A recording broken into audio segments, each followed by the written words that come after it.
Ever thought about how we build our reality? I mean, really build it? It often starts with the simplest of words.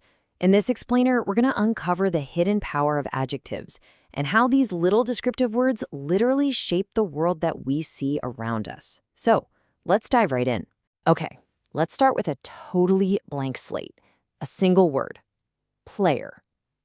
I mean, as a noun, it exists, right? It's a thing, but it has no personality, no context. It's just there. This is our world before we add any description. Now, watch what happens when we add just one little word, a tall player. Instantly, an image just pops into your head, doesn't it? A specific reality starts to form. That single word, tall, added a whole new layer of information, and it completely changed how you see this person. Let's try it again. An old motorbike. You're not just picturing any old two-wheeled vehicle anymore, are you? No way. You might be seeing some rust, maybe some faded paint, a classic design. That one simple adjective, old, tells an entire story. This is the power we're going to explore. So how does this all work, really? Well, first we're going to break down the mechanics of description. You know, how these words actually attach to nouns and give them a unique personality. At its core, the definition is super simple. An adjective is just a word that describes a noun. You can think of it as the tool we use to add all the color and detail to the basic black and white outlines of our world. And grammatically, there are really two main places you're going to find them. They can pop up right before the noun they're describing, like in a fast plane, or they can show up after a verb like is or are, as in the weather is cold. Pretty simple rules for such a powerful tool. But adjectives do so much more than just state facts like tall or fast.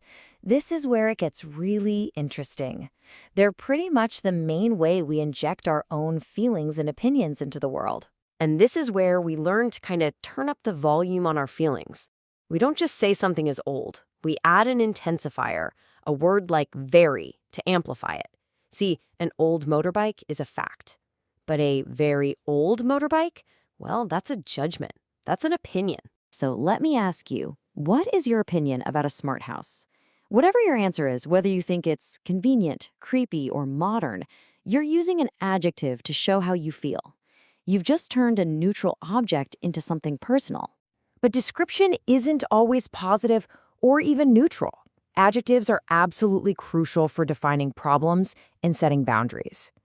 And this is where we introduce a very, very important little word, to. Let's look at this like we're solving a puzzle. What's wrong with that jacket? The answer, I guarantee you, will almost certainly involve an adjective that signals a line has been crossed. Think about it. Loose isn't inherently bad, but too loose is a problem.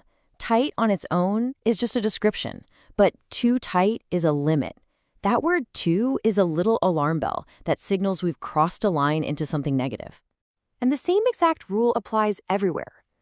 Big can be a great thing, but too big is a problem. Small is just a fact, but too small means it's useless. Too is the warning sign of description. And this structure connects the description directly to a consequence. Why can't I read the word? Because it's too small. The adjective isn't just describing the problem here, it's explaining why something failed. So if too represents a negative limit, what's its positive twin? This brings us to the idea of enough, a word that signals something is sufficient, that it's possible, that it meets the standard we need. Here you can see the two concepts collide perfectly. The weather is too cloudy. That's the problem, the limit. But the camera is new enough. That's the solution. One word sets up the barrier, and the other one breaks right through it. And notice how the quality, rich, is connected directly to an action. He isn't just rich in some abstract way. He's rich enough to do something specific. The word enough is what unlocks the potential. Okay, now we're going to combine these ideas into some of the most powerful structures we have. This is where adjectives don't just describe a single thing. They build an entire chain reaction, a domino effect of cause and consequence. It starts out simply, just like before. We've got a noun, neighbor, and an adjective, rich. But now we've added that little intensifier, So, that word is like a drum roll. It primes us. It tells us that a consequence is coming. So rich that what? And there it is, the payoff. The structure so that creates a direct domino effect. The cause being very rich. The effect being able to buy 3 houses. It's an incredibly powerful way to link a description to a direct result. And here's a slight variation that does the exact same thing. Using such a that also builds that bridge between a description and its consequence. The phrasing is a little different, but the logical power behind it is identical. So we've gone from single words all the way to these complex sentences. So what's the big takeaway here? Well, now we can connect these grammar tools to something much more fundamental, how we communicate our deepest values. And this brings us to a really profound idea. Real communication isn't just about exchanging information, it's about supporting what is good and staying away from what is bad. Just think about that for a second. Good and bad are arguably the 2 most powerful adjectives in any language. They are the ultimate building blocks of our moral reality. So, you see, these aren't just grammar rules in a textbook.